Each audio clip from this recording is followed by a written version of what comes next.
My name is David Gardner, and I'm the Executive Director of the North Carolina Center for Health and Wellness at the University of North Carolina, Asheville. I want to welcome you to the live stream of the keynote addresses from the National Physical Education Institute for Monday, July 28th. I hope you enjoy and will participate in all of the live stream keynote addresses.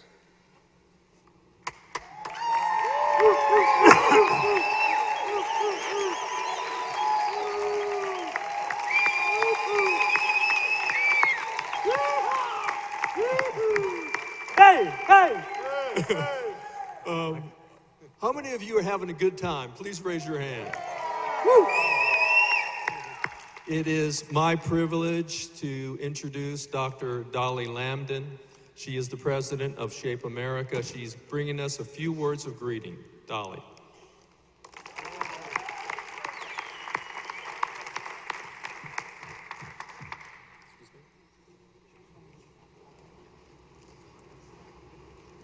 Well, greetings, everyone. Welcome to PE Institute. As president of the Society of Health and Physical Educators, I just wanted to be here to be with all of you. These are the people that are making a difference in our world. You know, our vision at the Society of Health and Physical Educators, Shape America, is a society with healthy people, physically educated and physically active. My own statement is that we want to empower students with the skills, the knowledge, the habits, the confidence, and the desire to be physically active and make healthy choices now and for the rest of their lives. It's an incredible mission we have, and we should all be really proud of the work that we do. There aren't many people in this country that get to do work that's as meaningful as ours is. One of my goals for Shape America is that we all begin to see it as a cause organization. Our cause, as I just stated, is a really important cause. And it's going to take all of us coming together to do that. So thanks for being here. Thank you for the great work you do in your schools and communities. Thank you for caring about the citizens of this country and about our country's future. I hope I'll get to see many of you in Seattle next year at the Shape America Convention in March, and that you enjoy and help produce all the materials that are available to you from that organization. On August 4th, we're opening a new networking site. It's called The Exchange, so that people can really get together and exchange ideas and materials. And the materials from Shape America will be available even more to all the members. So I hope you really enjoy this conference, have a wonderful time, and take back to all your colleagues the inspiration that you get here today.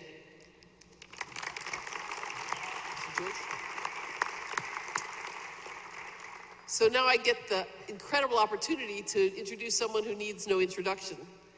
Our keynote speaker for today, I've known for 30 some odd years, since he had the American Master Teacher Program, even before Children Moving came out. Children Moving is a widely read and used textbook I've used for many years at the University of Texas at Austin, and I know many of you have used that to guide your teaching. George Graham is an incredible educator. He's inspired people all over the world, and there are followings of people that just say, we want to empower kids with the skills, we want to have children become physically active for a lifetime. It's a tagline on my email and probably on many of yours as well. George has had an incredible career, but he's recently got into a new career that he finds equally as entertaining and as meaningful, and that's being a grandfather. So talk to him about his grandchildren if you get a chance. But here, without further ado, our keynote speaker, George Graham.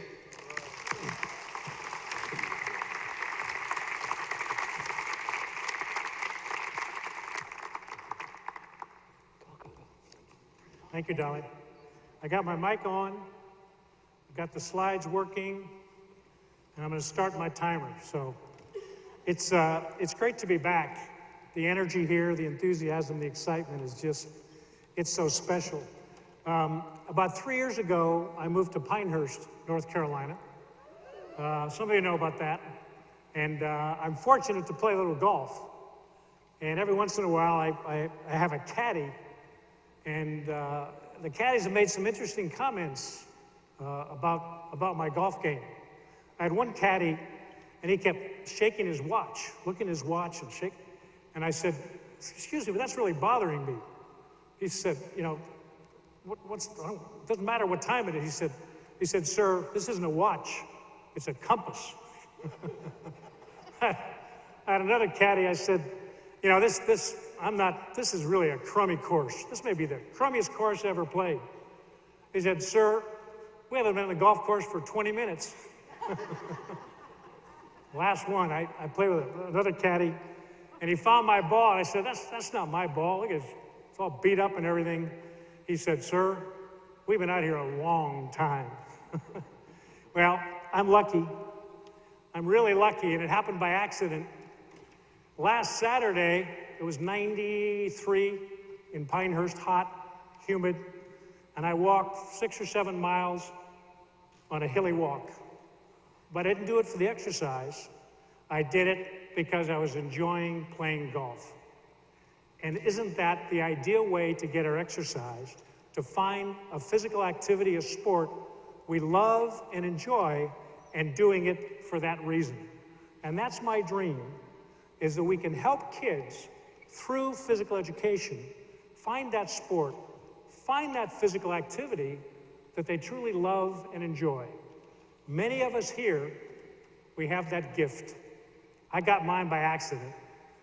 A lot of you probably did. A lot of us grew up in the age of black and white television and outside till the street lights came on, those kinds of things. But today, more than ever, we need to help kids discover that physical activity, that sport that they enjoy and want to do for a lifetime. So let me just share a few thoughts about that. What I've done is I've divided this into 6 parts. I think they're related. Each part starts with a kid's quote. If you know PE Central, there's kids' quotes. And kids' quotes are things that kids say to teachers, and then the teachers send it in, and it gets published on PE Central. There's hundreds of them, and it really captures the fact that these are children and what they're enjoying. So each one starts with a kid's quote.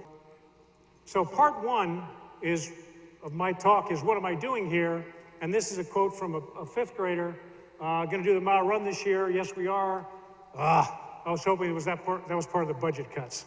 So there's a message there about the mile run. Artie called me and said, I'd like you to come and speak. And I said, Artie, people have heard me, they've heard my message. He said, no, we want you to be here. We need to be focusing on skills that kids lead to physical activity for a lifetime. He said the many well-accepted sources of games have only added to this find a game for today mentality. And let me tell you a story about that. I was teaching elementary school in Stella McGladrey, and this was in the early 1970s when videotape was just invented.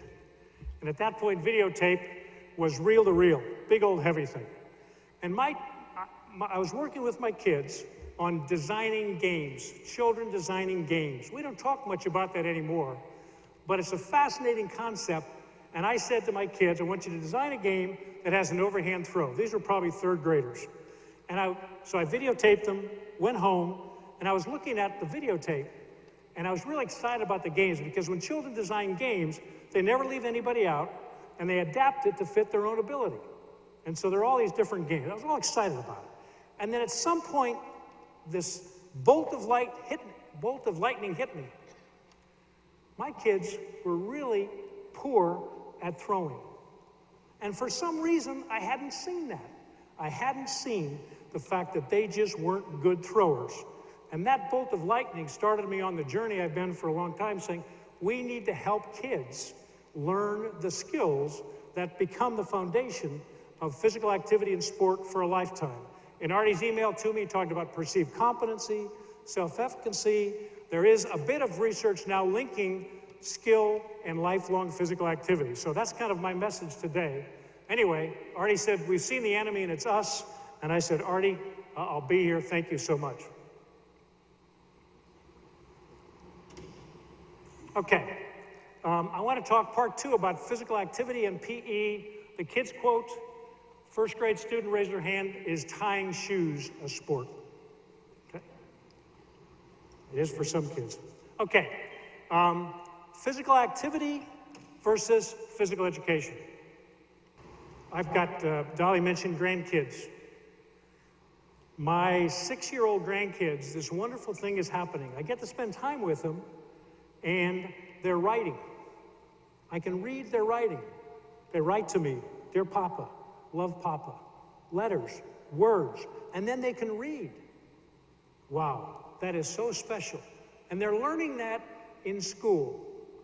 There's curriculum linked to assessment.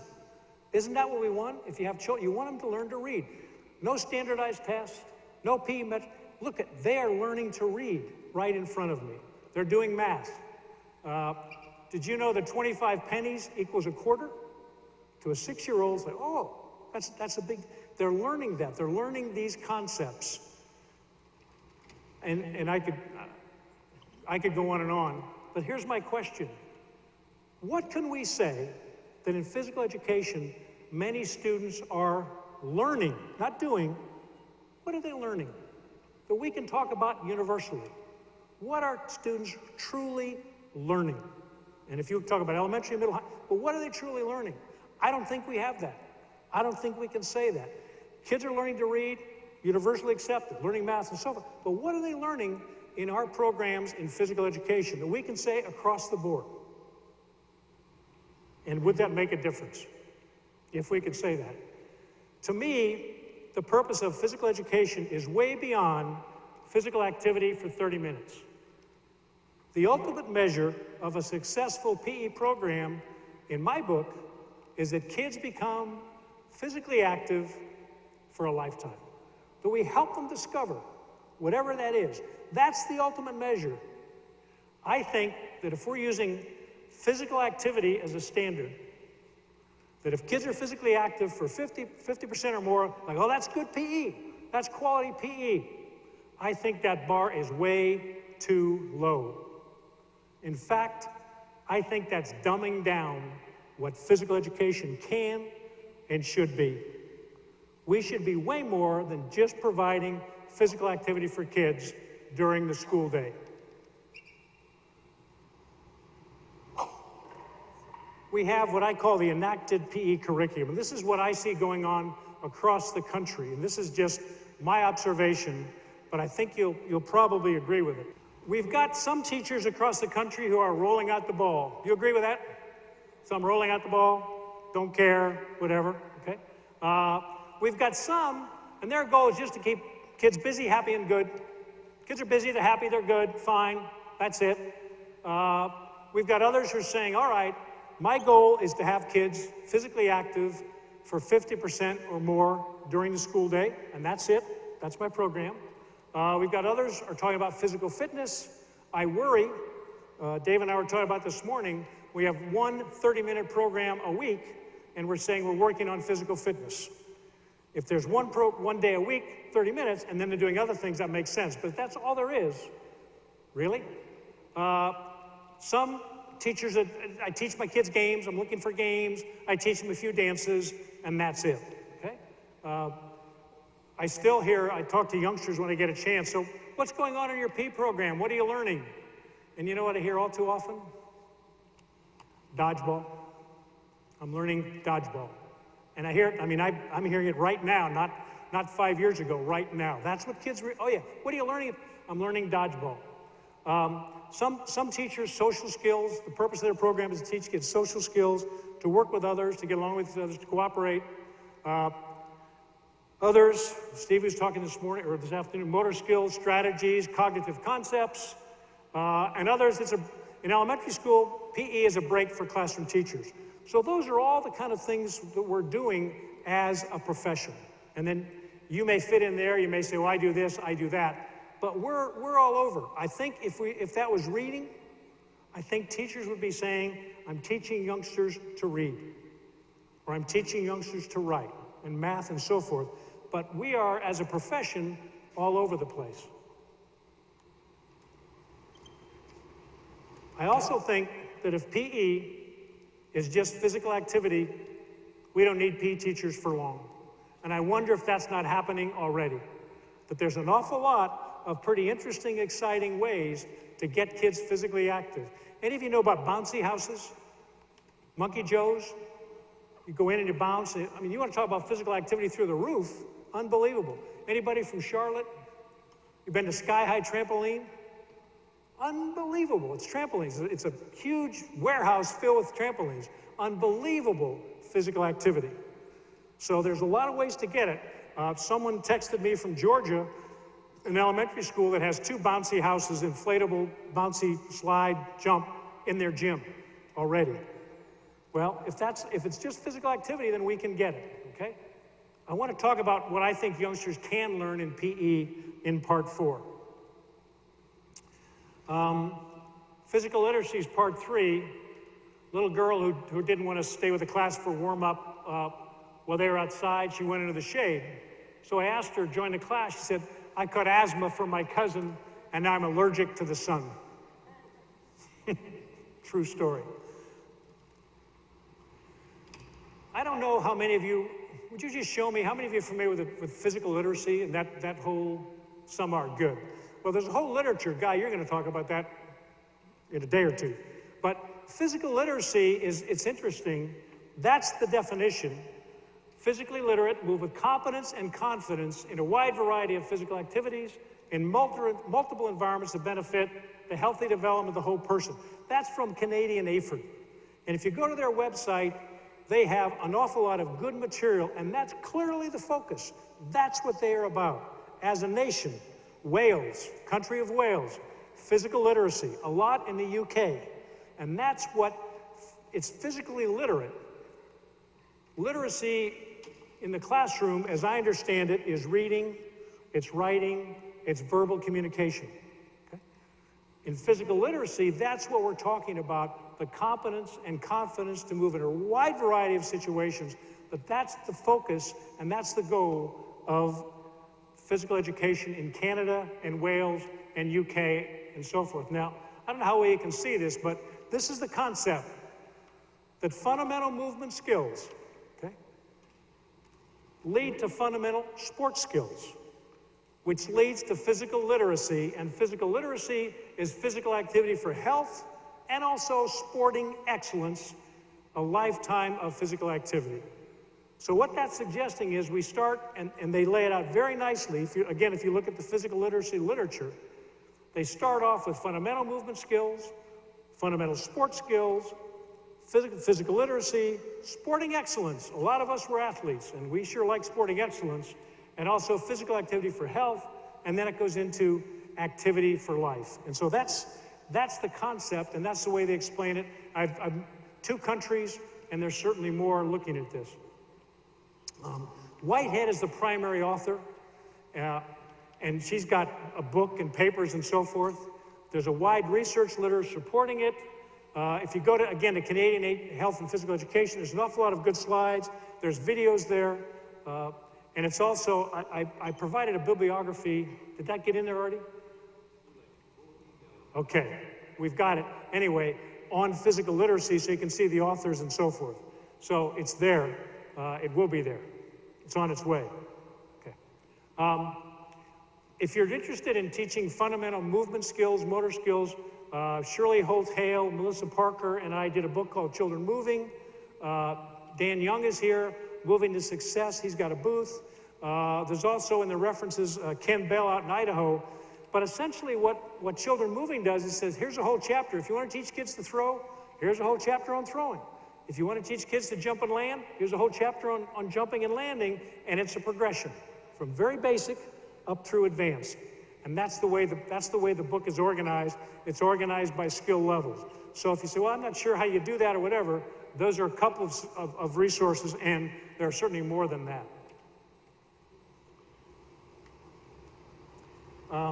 There's also ways to turn kids onto sports through resources that are available. Benna Cawthorn's here with the National School Golf Program. The booth is right up there. I think she's presenting tomorrow.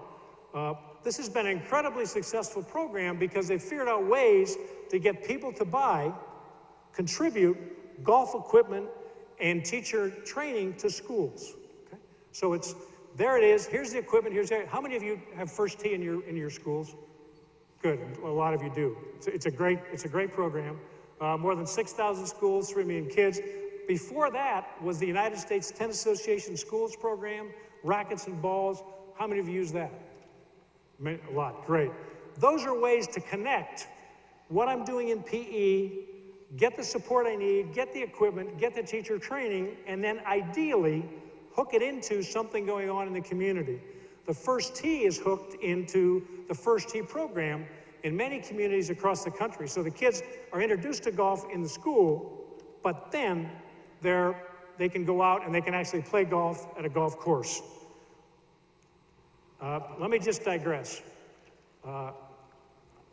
High school PE, as we know it, should be eliminated.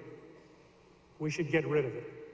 It's just not working in far too many schools. Now, if you're a high school PE teacher and you're here, you are the exception. But for most high school PE programs, they just don't work. What I think should happen is high school PE should be linked to the community. And through the PE program, they would link to community resources. For example, the local golf pro, the tennis pro. If you got a hot yoga studio, that may be some kids. What is it that youngsters like? Whatever it is. If it's here, it's whitewater rafting. If it's fly fishing, if it's rock climbing, if it's mountain biking, whatever it is, get kids. But you can't do it in the gym. So it's got to be out there. Some of you downhill ski. I won't tell the whole story, but you take people downhill skiing one time. They go down, they fall, they're terrible at it. And you know what they say? I love it. I love it. Kids, I want to do it again. It's like, you are awful at it. I don't care. I love it. I'm hooked on it. That's what high school programs need to be doing. And we need to look at that connecting. But to continue the way they are, I think, is not helping. And if you look at the stats, how is high school PE doing? More high school PE teachers or less? Going way down, okay? Wonder why. Anyway, I think we need to hook kids to the community. Okay. What students can and should learn. Like this one, kid came up trying to learn to jump rope. I need another jump rope. I asked why. He said, because this one won't work, it must be broken. Amen. Get him a new rope. It's the wrong color. Try this one. You can't catch that blue ball? Here's a yellow ball, whatever. Okay? That's the way kids think. Isn't that great? So, what students can and should learn. Now, I think for a lot of us in here, we grew up and we really learned to play ball and sports with the kids in the neighborhood, on the block, at the playground. Those days are over. How often do we see kids out playing today? We just don't see them, okay? More and more, we need to teach children, just like writing, we need to help them learn how to move, and that's our job. That's what we're about. Learning in PE is different from doing in PE. Children learn to read, math, and so forth. Children learn to play dodgeball. And dodgeball is becoming a lifetime physical activity, however. I think we can do better than that. But what do they really learn? And now I'm talking to, how many of you are how many of you are elementary physical educators? Middle school and high school. I'm talking to you now because this is your program and your kids and what can happen with them. I'm not talking national standards. I'm not talking grade level competencies. I'm not talking about P metrics. I'm talking about these are things that your kids can truly learn in physical education, depending on how much time you have. This is just my view. Why? Do you feel guilty if you don't brush your teeth? Like, I feel guilty. I should brush my teeth twice a day or whatever it is. The kids know that? Young, they start off brushing their teeth. They know that. What about smoking cigarettes? Kids know that, right? The kids know that 60 minutes or more of physical activity is essential for good health. 20 years ago, I would have been standing up here saying, guess what? Physical activity is really good for you. That ship has sailed. We know that now, no question. Parents know it, adults know it, but your kids know that.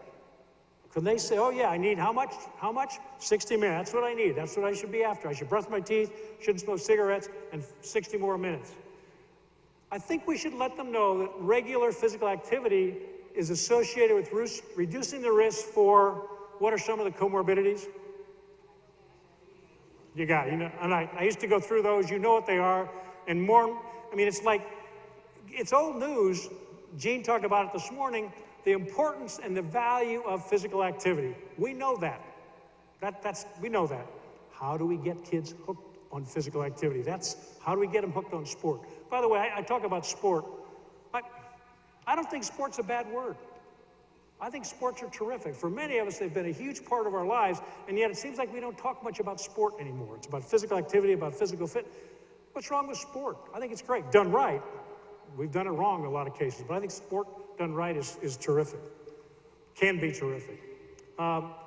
This is just another example. Learn how to fall safely. I don't think they can do a forward roll, but if they trip and fall, how do they roll safely? Okay? What do we all do when we fall if we don't know? Both wrists go out, 2 broken wrists. Oh, there it is. How do they fall safe? That's something we could be teaching kids.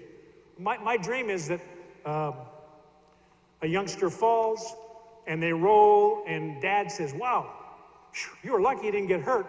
And you know what they say? Oh yeah, my PE teacher taught me how to fall, so I just fall and roll. I'm not going to get hurt. That's my dream. I also dream that a youngster learns to play golf in PE, learns the fundamentals, and learns how to grip the club, and they go over to their mom and say, Mom, you're holding the club all wrong. And they say, where'd you learn that? Oh, I learned that in PE. Whew, wow. I think we should go back. Kids should learn to swim. Well, they should learn to swim. Do any of your school districts still do that? Few, right. The 3rd grade or 4th, they learn to swim or tread water or drown proofing, whatever. But I think that's something, who's against that? Who is against kids learning to swim? Okay? So those are some. I'm going to talk about some more in a minute. Fundamental motor skills to sports skills, I'm going to talk about the PE Central Challenge. All right, I'm going to challenge you. A lot of you are elementary school teachers, middle and high school. Here's the challenge to you. Starting with your 4th graders, can your kids, these are fundamental movement skills, sports skills. I don't think most of your kids can do what I'm going to show you next. They're simple, they're straightforward. I don't think most of your kids can do this. This is on PE Central. It's all spelled out. It's a whole program. How many of you have done this on PE Central? A few, you're familiar with it. Here's what I don't think.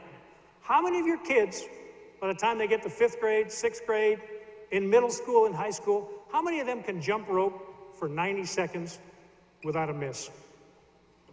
Can we teach that in PE? Should we? I think we should. We talk about being in a hotel room, physically active, whatever, 90 seconds without a miss.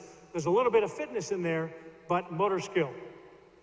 Steve was just doing striking. Strike a ball in a hoop, 60 seconds without a miss. How many of your kids can do that? And I want to talk about in a minute how we use this program. Throw and catch with a partner 25 feet apart 30 times in a row. How many of your kids can do that? I can guarantee you that there's some high school kids who cannot do that. They cannot do that. Hula hoop for 20 seconds. This is the one that gets us all the P majors. I can't hula hoop. They can do everything else, but they can't hula hoop. Okay? Just a skill to try. I think it's terrific when you're doing this and the kids say, I can't do that. I can't do it. Yeah, you can. You got to try and you got to practice. But for most P majors, like, I can do everything else. Yeah, go ahead. Let's see a hula hoop. Volleyball with 2 friends 10 times in a row. Okay? So volleying, and then exchange places with a partner on a balance beam, 2x4 if you don't have it, whatever, but they exchange places. All this is explained on PE Central. There's videos, there's a program, there's actually pins if you want to give them out to kids. But I think those are examples of what kids can be learning in PE. Actual skills. The criteria are there to say, we want you to practice this. Yep, you can't do this today, but maybe next week and maybe next month you can do it. And those are fundamental skills that a kid may say at this time, I don't care, but at some point, some of those are pretty cool to have. Maybe all of them, depending on what goes on.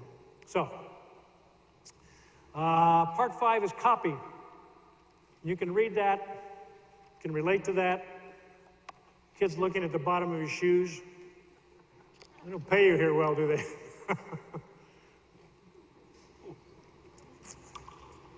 Here's what I know.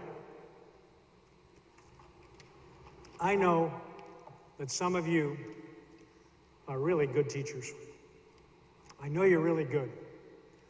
But maybe, your kids don't know because you're their teacher. They really don't know because they don't have a lot of teachers. The parents may not know. I want a way for us to be able to say, here are the really good teachers. And we have Teachers of the Year, and that's a terrific program, but there's a whole lot more folks, teachers, who are really good. So I'm proposing COPPE, C-O-P-P-E. And I sprung this on Artie, and I sprung this on Mark Manros last week. And so I'm giving it to them, and we'll see what happens. But here's COPPE. It's a consortium of positive physical educators. We've got negative physical educators. Do I need to tell you what negative physical educators are? Okay, you know what they are. We've got neutral. Neutral physical educators, yeah, they may make a difference, they may not, whatever. The positive ones, you're the positive ones. You're making a difference for kids. You can say, this is what kids are learning, this is what kids are getting out of my program. So, it would be self-identified. You'd say, here's the criteria, and I'm meeting them. And I'm going to go through those in a minute rather than trying to find what positive is. You'd be listed on PE Central, maybe, and maybe on Gray Activities by state, so you could look and see where these COPPE teachers were, and then it could be promoted to parents, administrators, and board members. There's that frustration that many of us have, that you're in a district or in a school, and your program is really great. It's really good. You are working your tail off, and there's someone in the next school who's just not doing the job, and you know it, but it's the same. This is a way to say, hey, listen, I'm doing a job, and so I'm going on record to say, yep, I'm a COPPE member. So here's what COPPE teachers do. Students are physically active for at least 50% of the lesson, in most lessons, not all, but most of the time, kids are active. And that's simply a matter of good organization. We got onto this physical activity bandwagon in PE, I think, because some of the researchers looked at teachers who weren't very good and their physical activity wasn't high because they weren't organized. They hadn't figured it out. So each lesson has a clear purpose that is explained to the students. It's not just playing a game or doing some physical, it's a clear purpose. This is what it's about. This is one way to really tell a COPPE teacher. Students are provided with student feedback about what they're expected to learn that day. Okay? And I'm going to give the negative part in a minute. It's specific and it's congruent, and it's probably mostly positive. All students have their own piece of equipment, or they work in small groups, depending on what it is. And last, the lesson is developmentally appropriate, respecting that students have different skills and abilities. One size doesn't fit all in the classroom. Why should it be one size fits all in PE? So we're, technical term, differentiated instruction. That's a COPPE teacher. And what I'm hoping is those of you who are here and say, oh yeah, that's not, I do way more than that, but that's enough that if we can get this COPPE consortium going, you'd say, yep, that's me, and I do it. And here's folks who wouldn't qualify. Many students active less than 50% of the time. No clear purpose to the lesson. Keeping score, giving the kids the score, 7, 9, that's not feedback. That's not helping kids learn the skills. So there's no clear purpose. There's no feedback. There's just no feedback about what they're supposed to learn. It's assumed that all kids have the same abilities. So here it is, everybody's got the same abilities, and 1 or 2 balls for an entire class, not a ball for every student. Is that clear? Do you know what I'm saying there? So that would be a teacher who shouldn't say, yeah, I'm a COPPE teacher, and people could point it out. I think that's, and this may be the last time you hear about it, but I do hope there's a way for those of you who do such a good job to say, yep, this is what I do. I'm a positive physical educator, and I'm proud to have my name listed there among other positive physical educators. And I guess the other side is that those negative physical educators aren't there, and you know who I'm talking about. There is on PE Central an example of, did you know that, some of you knew, the NFL had Teachers of the Year for a while? Did you know that? I didn't either. The National Football League had Teachers of the Year, and Tom Winnecke was one of the Teachers of the Year. There's a dribbling example on PE Central. I don't know if we've got, there's another one that Mark is working on. I'm not sure if he's got all the permissions. Okay, still working on it, and hopefully we have more. So you say, wait, what does that look like? When you watch this lesson, there will be absolutely no question what he's trying to teach, and there'll be absolutely no question that the youngsters are getting it. And the nice part about it is he's in his little cracker box gym and so forth. But take a look at that. That's an example of a copy teacher. Instead of just talking about it, there it's in action. Okay, I just want to say thank you to those of you who are copy teachers for choosing to teach kids. I know a lot of times it's less than ideal. It's equipment, facilities, whatever. Thank you for being dedicated to your profession. How many of you are North Carolina teachers? Not the easiest time to be a teacher in North Carolina, is it? It's unbelievable to me what's happening.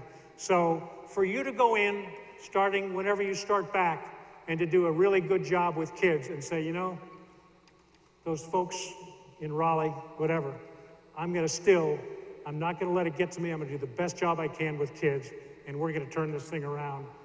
And putting your kids first and really trying to make a difference. And I know so many of you do that, the hours you spend, all the things you do, I know it, and I really appreciate it. Okay, parting thoughts. Starting the warm-up routine, little Johnny wasn't very excited. I looked over at him, asked him why he didn't seem too excited for a warm-up. He responded, I'm too old for this. At 5, okay? Yep, all right. Let me do a couple of parting thoughts. You know, the power that we have as teachers and the power that kids have on us is really pretty remarkable. I'm here because I was teaching English in a middle school in California. And I was teaching diagramming sentences, how to diagram sentences. You know why I was teaching that? Because the curriculum said I should teach diagramming sentences. So I was. And this boy said to me, why do we have to learn this? And you know what my answer was? I said, well, because it says so. And I thought, that was like 10 seconds of my life. And I thought, whoa, stop here. If I can't tell a 12-year-old youngster why I'm teaching this, I shouldn't be teaching it. So I went back and I said, I majored in political science, I minored in physical education, I need to go back and major in physical education. And at the same time, I got working on a master's degree. And this is another example of a 15-second, the power of what happens, 15 seconds. So I was at San Francisco State, Cal State University, San Francisco, after class, walking down the hall, and the professor was walking with me. Her name is Eula West. She doesn't know this. And she said to me, walking down the hall, she said, have you ever thought about getting a PhD? You'd be good at it. No, I never thought about that. I grew up raised by my mother, not a lot of money, first one to go to college in my family, blah, blah, you know, that whole story. And that 10-second comment or less, have you ever thought about getting a PhD? You'd be good at it. And I said, really? And off I went. And one thing led to another, and here I am. I've been doing this now for, Bob Pengrazi and I were talking this morning. We've been doing this a long time, and it's been terrific. I've been fortunate to work with, to teach at all levels, elementary, middle, high, and college. I've worked with hundreds, probably thousands of college students. I'm delighted to say that a number of them are here today, and that makes me feel especially terrific.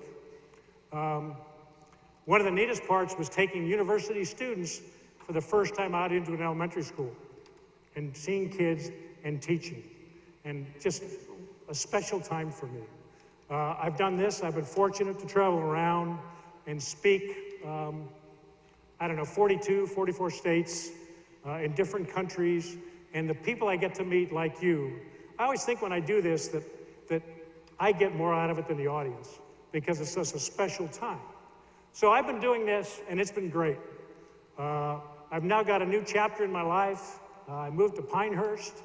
I was never big into retirement, but retirement's really cool. I mean, it's a really cool thing. I didn't know. And the other thing I never thought a whole lot about, but grandkids. That's a really cool thing. So I've got a new life now. I did a wild and crazy thing. I've been single for a number of years. I went on Match.com. And I met a woman, and we were married the day after Thanksgiving. And she is terrific. So I've got a new life. I've got a new life. I've worked hard at this. Hopefully I've said some things along the way that have helped some people, that have impressed some people. But now it's time. So in wrestling, when a wrestler wrestles his last match, he takes off his shoes and he leaves them on the mat. So I'm taking off my gym shoes. Thank you.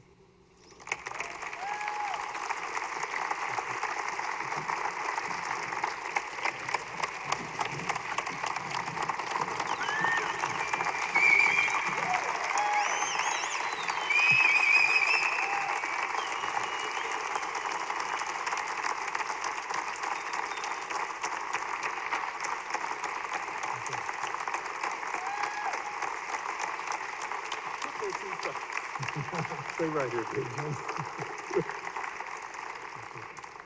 Thank you, George, very much.